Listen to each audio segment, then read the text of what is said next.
What is going on, everybody? This is James Krasnarek here, and I'm live with another edition of Real Steel Sports on Spreaker Web Radio. It's been a while since I've done a show, and I feel that I should give my listeners something to enjoy, because we have hit the very interesting part of the NFL season, the part that I look forward to. The games really from the start of November to midway through December. Those games are always the most fun because by the end of the year, sometimes teams have locked up such a huge lead that the games become less interesting, they become boring. This point in the season is fun because you get all the super competitive games, the ones that are close, the ones that mean something, and I'm really looking forward to this weekend's games. First off, I'd like to comment on Thursday's game between the Bengals and the Browns and say that there were two things I'd like to talk about in this game. For those of you that don't know, Devin Still, the defensive tackle for the Cincinnati Bengals, and a former Penn State Nittany Lion, we are Penn State, his daughter Leah, unfortunately, who was 3 years old, unfortunately is suffering from pediatric cancer, and it's been a long road, and she's been fighting tooth and nail to survive, and she has just been an absolute inspiration to us all. And during the game, she helped present a check to Cincinnati Medical for $1.3 million to help fight pediatric cancer. I would have to say that this is really amazing to see, because let's look at earlier in the season when the Bengals traveled to New England to take down the Pats on Sunday Night Football, and every single Patriots cheerleader had a Devin Still jersey on. That will make anybody tear up, just to see that, to see the opposing team wearing your jersey on their cheerleaders. That had to mean something. It was a really incredible thing to see, and the fact that Leah is beating pediatric cancer is just incredible. The other note is about the game itself. I picked the Bengals to win this game. I did. I thought that, at home, I thought it would be a close one. I thought that they would eke out a win over their foes. But I have never seen Cincinnati in the Marvin Lewis era with a decent team. Like, you look at the years that he had a bad team, like 2003, 2008, 2010. I've never seen a decent Marvin Lewis team look so horrible at home. And Andy Dalton's numbers, I think, kind of sum that up. Think about it. He was 10 of 33 for 86 yards and a pass rating of 2, accompanied by 3 interceptions. He was god-awful on Thursday night. You look at Brian Hoyer. I mean, he played from start to finish, he played an extremely smart and extremely steady game. I mean, he has proven to be the guy for this team. 15 of 23, 198 yards, no touchdowns, but hey, you don't need to throw for a lot of touchdowns if your defense is as good as the Browns is, which has been getting better as the season's been going on. And it's been really the funny thing is that they're a division rival, so in a way it does suck to see them play well, but in a way, to see a team that has been absolutely horrible for 40 years actually do something, if they were in any other division in the NFL, aside from the NFC South, because I'm a huge fan of the Saints, I would be happy to see what they're doing. But more to the point, I would have to say that going forward, because if you look at, if you hear the clicking in the background, I apologize, that's me using my mouse or me typing. You look at going forward, you've got Cleveland scheduled the next few games, because they've won 3 straight over the Raiders, Bucks, and Bengals. They host Houston on next Sunday. They go to Atlanta and they go to Buffalo. That's a tough stretch for them, and we'll have to see what this team's made of, because they're 6-3 right now. And honestly, on paper, Houston is a better team. Buffalo's about as good, and Atlanta's not as good. But at the same time, Atlanta's at home in the Dome, where Matt Ryan and the Falcons' offense usually puts up some good points. So that's going to be interesting. As for the Bengals, they of course drop to 5-3-1. They've got 3 games coming up all on the road. At New Orleans next Sunday, at Houston, at Tampa. Those are, I believe, the New Orleans game's a loss. We'll have to see how that resonates, but we'll have to see where it goes from there. But right now, they are playing themselves further and further out of the playoff race. Now for the picks from this week. We have Kansas City at Buffalo right now, and I'm actually looking forward to this game too because Kansas City's really good, and that's not a surprise. I mean, they've been in the playoffs since they made the playoffs 2010. They made the playoffs last year, and you look at the way that they've played this year. They've been a really solid football team. You know, 137 yards rushing per game, 201 yards passing. Not really great numbers, but still enough to get the job done. And the Buffalo Bills this year, I mean, Kyle Orton has filled in very, very well in place of the inconsistent E.J. Manuel. He's completing over 67% of his passes for 9 touchdowns and 3 picks. He's playing like a damn good quarterback. Right now, the Bills' offense, scoring 22 points a game, is going to be tested against the Chiefs' defense that allows only 17. And if you look at the head-to-head matchups since 2011, the Bills have won 2 of the 3 matchups. They lost last year in Buffalo 23-13, but that's besides the point. I'm going with the Chiefs in this game in an upset on the road for this reason. Alex Smith, I believe, has a little bit more offensive talent around him. Because Dwayne Bowe, I know Sammy Watkins has been incredible, but I think Dwayne Bowe is still a better receiver. And I think right now that if you look at Jamal Charles, he is arguably one of the 2 or 3 best backs in professional football because he is so dynamic and he is so, elusive. And it's going to be tough for Buffalo to cage him. And I think Alex Smith's going to have a decent day up there too. So I'm going to go with the Chiefs in an upset right now to go into Buffalo and take out the Bills.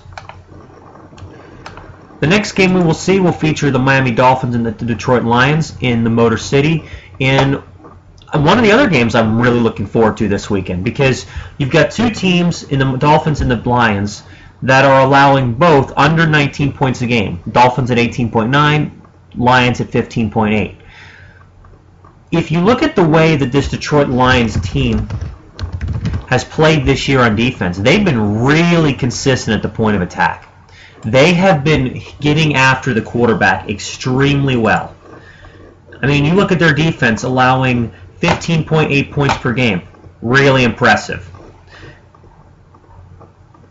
Their sack total is 23 through 8 games. They're on pace to hit almost 3 per game. And you look at guys like Ziggy Ansah and George Johnson and Ndamukong Suh, C.J. Mosley, all these really talented pass rushers that can get after the quarterback. Makes life really tough for Ryan Tannehill, the quarterback of the Dolphins. The other side, though, we got Tannehill, who has played very well over the past few games. I mean, you look at the last 3 games, I should say, the Dolphins have put up at least 27 points in all 3 of those games, including 37-0 over the Chargers, and they've won 4 of their last 5, including a 38-14 rout of the Raiders in Oakland. So in the last 5 weeks, and in 5 of their 8 games this year, the Dolphins have scored, actually 6 of their 8 games, the Dolphins have scored at least 24 points.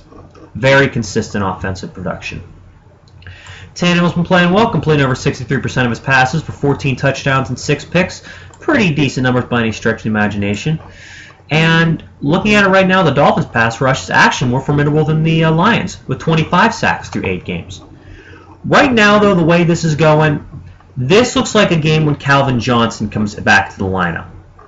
He's missed a lot of action this year with an ankle injury, and it is going to be huge, pardon me, huge to have him back because they need that extra spark plug on offense.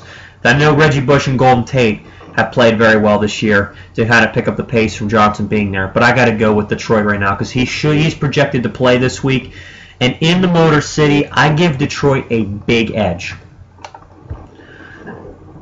The next game being Dallas at Jacksonville. Actually, I should say Dallas versus Jacksonville in England, in London, England. But right now, the Cowboys, they may have lost last week, actually the last 2 weeks, at home to the Cardinals and at home to the Redskins. It's kind of funny. The Cowboys are 3-0 on the road, 3-3 at home. I think that's pretty funny, actually. But here's what I want to talk about. The Cowboys this year, their defense, people want to talk about Romo, people want to talk about Des Bryant and DeMarco Murray. They can do that all they want. The Cowboys' defense last year was so horrible they gave up 40 first downs to the Saints. This year, their defensive totals in terms of what they're giving up has dropped. They're giving up so many fewer yards and so many fewer points per game. They're 21.7 points per game allowed. If you look at what the 2013 Cowboys were giving up, it was scary how bad their defense was. They're giving up 27 points per game. They gave up 6,645 yards last year, one of the worst totals in NFL history. They were bad, and now they've really picked it up. But the Jaguars should not be a huge test for this reason. Right now, Blake Bortles is having a decent rookie year quarterback, completing almost 64% of his passes. But he's got 8 touchdowns and 13 interceptions. And against the Cowboys defense, it's going to be opportunistic, with Romo not sure if he's going to be 100%, but he's going to probably play. Dallas should win this one. The next game is San Francisco at New Orleans. Again, me being a Saints fan, I can't wait to watch this one. It should be on Fox. Yeah, it's going to be on Fox, which is good, since it'll probably be the other day game that they advertise, unless they do Dallas at Jacksonville, which I hope they don't, because that's just a stupid waste of a game. You got the Saints, who are now scoring more points and giving up fewer points over the last few weeks. Breeze is starting to get his crap together, as he is on pace for another 30-plus touchdown season, another season over 5,000 yards, completing, again, 69-something% of his passes. Extremely good. The Saints right now are going against a 49ers opponent that has been slumping as of late. And I'll be very nice when I say that, because the 49ers the last 2 weeks, they have the letdown at home losing to St. Louis. After the game in Denver, which Peyton Manning set the touchdown record, and they got blown out 42-17. This is a team right now that is emotionally struggling and emotionally shell-shocked.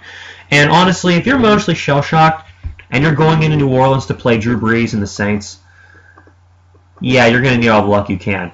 I mean, I know the 49ers with their ground game led by Frank Gore and Colin Kaepernick when he decides to not throw and run could be problematic.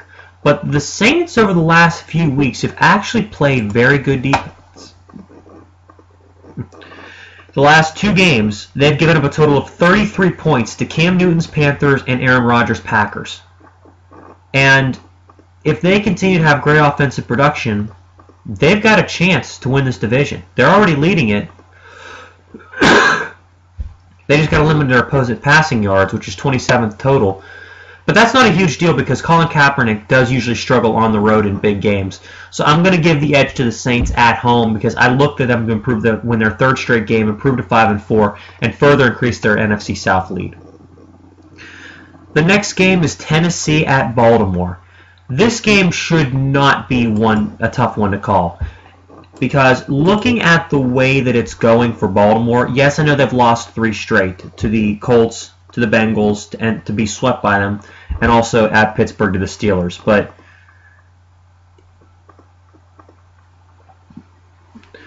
the Ravens are scoring 26, almost 27 points a game and giving up 19 points per game. They're a good team. That's not the problem. The problem with it is that on the road, they are not that good. They've lost 3 straight. And when Joe Flacco has to go against an opposing quarterback, when he basically has to outduel an opposing quarterback, he comes up short. Because just look at what happened against Flacco's, last couple of games. He completed only half his passes against the Bengals.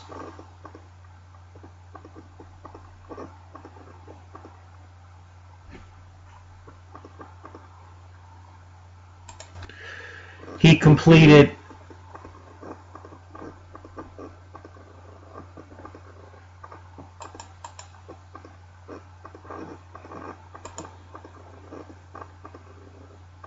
against the Colts. They haven't lost 3 straight. My bad. I was looking at the schedule wrong. He completed barely half his pass against the Colts, against Andrew Luck. He was average against Matt Ryan. And against the Steelers, he got knocked around like a 10-pin in a bowling alley. But that being said, the Tennessee Titans defense is not very good. They are giving up a significantly high total, 25 points a game, and Joe Flacco should make mincemeat out of that secondary. Now we get to the Steelers and the Jets. My Steelers, who've won 3 straight games, are looking damn good. Love watching them play this good against the Jets. I'm going to give you 3 numbers from this game. For one, the Steelers are favored anywhere from 4 to 6 points. Median seems to be 5. Number 2, 24 is the amount of passing touchdowns the Jets have allowed this year. 1, the amount of interceptions the Jets secondary has recorded. And you're going against a quarterback who has thrown, I believe, 14 or 15 touchdowns in the past 3 games. Good luck. They're trying safety Antonio Allen at quarterback. That's a problem for this reason. Try putting Troy Polamalu at cornerback and see how he makes that transition. It wouldn't work for this reason. Because of the fact that Antonio Allen is not a good cornerback, not a good safety even, and as a cornerback, he'll more than likely have to be matched up against the number 1 receiver for the Steelers, which will be Antonio Brown. Believe me, the Jets are not out of this game though. because the front 7 of the New York Jets is actually pretty good. Their secondary may be absolutely horrible, giving up 24 touchdowns, only 1 pick. But they're 7th in rush defense, 5th in rushing touchdowns allowed, and rushing yards per attempt allowed. And they've only allowed 3 opponents to run for over 100 yards. The Chargers, the Broncos, and the Chiefs. You look what they did against, Green Bay and Eddie Lacy. Held them to 80 yards. Look what they did against Chicago and Matt Forte. Held them to 60 yards. Look what they did to the Raiders. Darren McFadden, and let's not forget, Maurice Jones-Drew, 25 yards. Their front 7 is good, and they get after the quarterback, having 25 sacks in 9 games. Muhammad Wilkerson, Sheldon Richardson comprise one of the best defensive lines in the entire league. But that being said, though, I'm not worried about this game for this reason. Whoever the Jets start at quarterback, Michael Vick or Geno Smith, is going to be at a huge disadvantage. Even if Matt Sims has to start, again, a huge disadvantage. Because they have combined for 8 touchdowns and 11 interceptions this year. Hell, look at Geno Smith's game against the Buffalo Bills, and that should tell you what you need to know. Strange cough tonight. He completed 2 of 8 passes for 5 yards and 3 interceptions. Pass rating of 0. Horrible game. That's all you need to know. Steelers should win this one. Atlanta, Tampa Bay. Seeing if Atlanta can improve. Atlanta and Tampa Bay right now are 2 of the bottom feeders in the NFC and the 2 weakest teams in the NFC South. Right now, looking at Tampa Bay, benching Mike Glennon for Josh McCown. Mike Glennon was originally supposed to be the backup, and Josh McCown was a big signee from the Chicago Bears. Now you've got Atlanta Falcons coming in with Matt Ryan and that whole offense. I'm looking for Matt Ryan and Atlanta to really take advantage of Tampa Bay's secondary because their pass rush is good, but their secondary right now is being depleted. They traded their safety Mark Barron away, and right now they really have very little standing between them and a Falcons blowout. Let's not forget, the Falcons beat this team 56-14 in Week 3, I believe. So I'm going with Atlanta. So that's the 1 o'clock games. My prediction for the 1 o'clock games are, I'm going Chiefs, I am going Lions, Cowboys, Saints, Ravens, Steelers, Falcons. Now for the 4 o'clock games, Denver at Oakland. Denver is a team this year that I think is a much improved team from the team that lost in the Super Bowl. And people want to say, well, they lost to New England. How good are they? Their offense may not be scoring nearly as many points.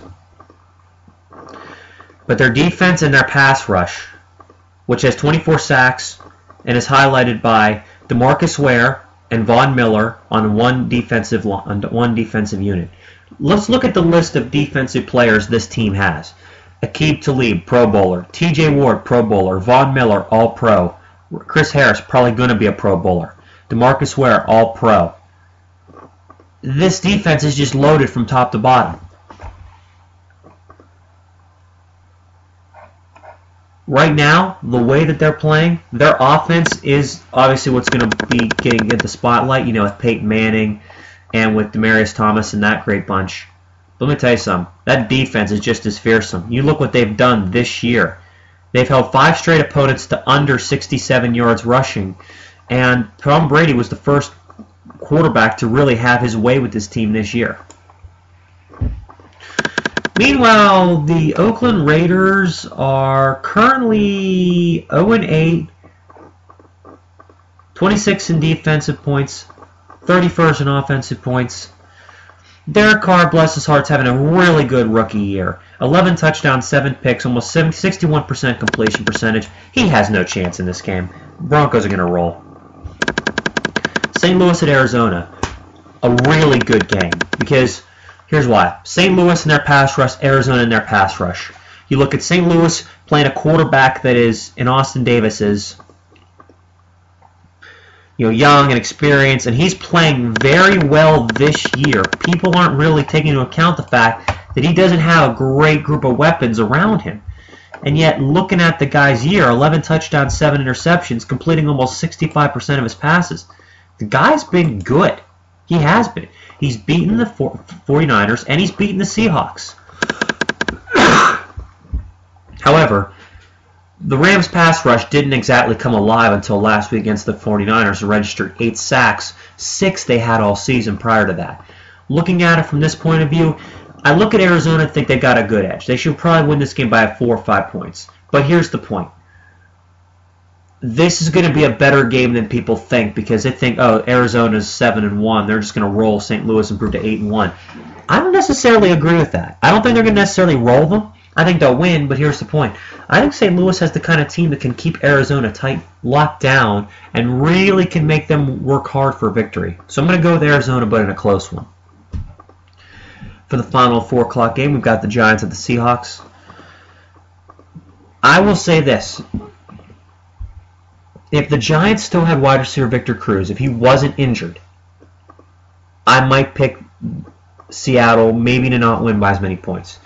But with him injured and out for the season, and Odell Beckham is their best receiver, this is a setup for an absolute beating. Because although the Seahawks barely beat the Raiders last week, which is not saying much at all, they played the way that they did on their way to the Super Bowl, more aggressive on defense, and let Marshawn Lynch carry the load on offense. If they do that against the Giants, they'll just rip the insides right out of them. Because the Giants this year, honestly, it's a reverse pun because the Colts were absolutely beating on them. And basically the Giants this year are turning into that dead horse. You look at them, they're giving up 26 points a game. Eli Manning's not played a bad year, 62.5% completion percentage for 16 touchdowns, 5 picks. Not terrible. But Ruben Randall, Larry Donnell, and Odell Beckham is his receiving corps. He needs Victor Cruz to be successful. Meanwhile, for Seattle, they got to throw the ball better. They really have to. The biggest mistake they made was letting Golden Tate go in free agency. They should have tried his hardest to keep him, or try to get at least a receiver to come up. Or that, or just, try to ignore Percy Harvin for the season and look for a really good trade for him instead of just dumping him in New York. For the Giants. For the Jets, I should say. But for this game, I like Seattle. I like their running game. I think they should have a big day against the Giants. Sunday Night Football, Bears at Packers. I have Bears on my home fantasy league that I do with my parents. Yes, both my parents play fantasy football because they're both awesome. And I'm in an online league with several of my friends. Martellus Bennett is the only guy actually doing something for me. Well, our home fantasy league is weird for a weird point system because my dad devised it, but that's besides the point. My Chicago Bears don't do shit. Cutler doesn't do shit. Marshall, Jeffrey, Forte, they don't do shit. Martellus Bennett online because their scoring system is the only guy that actually does something. And they're going into Green Bay. Jay Cutler in his career has thrown 20 interceptions against Green Bay. I mean, I'm going to try to see if I can find his passer rating against the Green Bay Packers by looking up his career logs.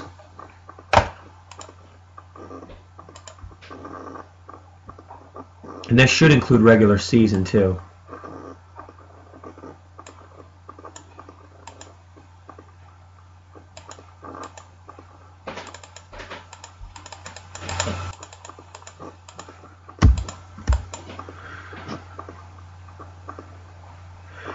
In his career, playing for both the Broncos and the Bears.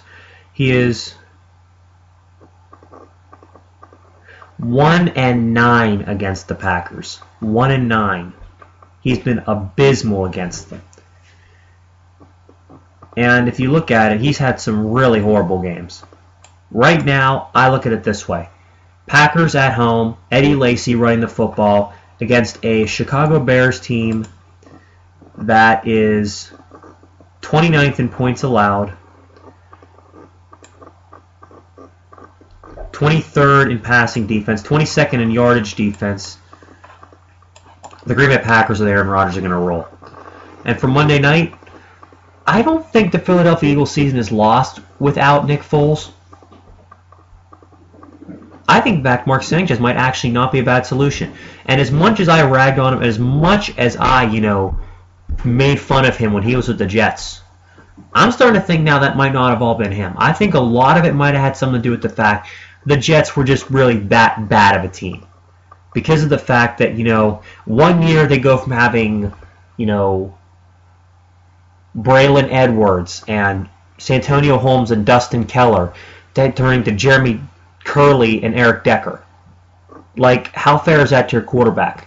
Decker, no offense to him, good receiver, but honestly, the system in Denver with the guys he played with made him a good player. He made a lot. His best friends for life have to be his Broncos teammates from 2013 because they helped get him a good contract. Right now, though, with the Eagles, again, they're a very good team right now. They currently lead the NFC East at 6-2, and 29 points a game is saying something. And right now, I think Mark Sanchez has a good chance to win a lot of respect and potentially get himself a contract or at least a reason to be traded to a decent team in the offseason, because I'm starting to think now that Mark Sanchez's issue might not have been the fact that he was in Philadelphia, the fact that he was, may not have been that bad of a quarterback. I think the Jets might have just been that bad of an overall team and rubbed off on him. Hey, a change of scenery does some people some good, because you look at Kurt Warner with the Giants in 2004 was not very good, and he was, getting tossed around like crazy. He goes to the Cardinals, and all of a sudden, lo and behold, he has him in the Super Bowl less than half a decade later. As for the Panthers, their defense this year has been terrible. If the Panthers are going to make the playoffs, one man has to do it for them, and that's Cam Newton. He has to rise above the rest, and he has to play well. Because if you look at the Panthers right now as a football team, they are not very good. They're 3-5-1 and second in the NFC South. If you look at their team right now, they're 25th in yards and points allowed. That defensive front, which was so lethal last year and got 60 sacks, has had 20 through 9 games, is on pace for less than 40. They have recorded so few turnovers by comparison to last year. 16 as opposed to 12 they've committed. So they're +4, which isn't terrible, but at the same time, they're way too careless with the football. Cam Newton is going to have to literally have the best remaining 7 games of his career if he wants to get the Carolina Panthers in the playoffs. Because he doesn't have Steve Smith. Jericho Cotchery and Kelvin Benjamin, the rookie, are his best options. And going into Philadelphia, that's not a good thing. So I'm going with the Eagles on this one. So that'll do it for me for this week's games I'm picking. I am going with the Falcons over the Bucks, the Chiefs over the Bills, the Cowboys to beat the Jaguars in England, the Lions over the Dolphins, the Ravens over the Titans, the Saints over the 49ers, the Steelers, my Steelers, over the Jets, Broncos over the Raiders, Cardinals over the Rams, and then the Seahawks, Packers, and Eagles over the Giants, Bears, and Panthers, respectively. I hope everybody has a great evening and enjoys it. Good night, everybody. Take care and have a good one.